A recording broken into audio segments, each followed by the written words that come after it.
টাকা তোলার জন্য নিজের বোনের কবর খুঁড়েছেন এক ব্যক্তি। এরপর তার কঙ্কাল কাঁধে নিয়ে প্রখর রোদের মধ্যে হেঁটে গেছেন প্রায় ৩ কিলোমিটার পথ। উপস্থিত হন ব্যাংকের সামনে। উদ্দেশ্য মৃত বোনের ব্যাংক অ্যাকাউন্টে থাকা মাত্র ২০,০০০ রুপি তোলা।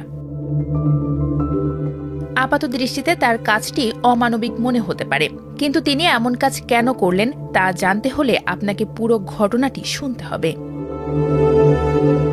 গত ২৭ এপ্রিল উড়িষ্যার কেওনঝড় জেলায় এ ঘটনা ঘটে। জিতু মুন্ডা নামের ওই ব্যক্তির বোন মারা গেছেন গত ২৬ জানুয়ারি। তার স্বামী ও একমাত্র সন্তানও বেঁচে নেই। তাই জিতুই ছিলেন বোনের একমাত্র জীবিত উত্তরসূরি। বোনের রেখে যাওয়া অর্থ তোলার জন্য দিনের পর দিন ব্যাংকের দরজায় দরজায় ঘোরেন জিতু, কিন্তু ব্যাংক কর্মকর্তারা বারবার তাকে ফিরিয়ে দেন, বলেন অ্যাকাউন্টের মালিককে আনতে অথবা তার মৃত্যুর প্রমাণ দিতে। পড়াশোনা না জানা জিতুর কাছে এই নিয়মগুলো কঠিন লাগে। তিনি ব্যাংকের প্রক্রিয়াগুলো বুঝতে পারেন না। এছাড়া বোনের কোনো মৃত্যু সনদ বা উত্তরাধিকারী সংক্রান্ত কাগজপত্রও ছিল না তার কাছে। ফলে বোন মৃত তা প্রমাণ করতে কঙ্কাল নিয়ে ব্যাংকে হাজির হতে বাধ্য হন। ব্যাংকে পৌঁছানোর পর সে দৃশ্য দেখে স্থানীয়রা স্তম্ভিত হয়ে যান। প্রশ্ন করেন, একজন গরিব মানুষের নিজের টাকা পাওয়া কি এতটাই কঠিন?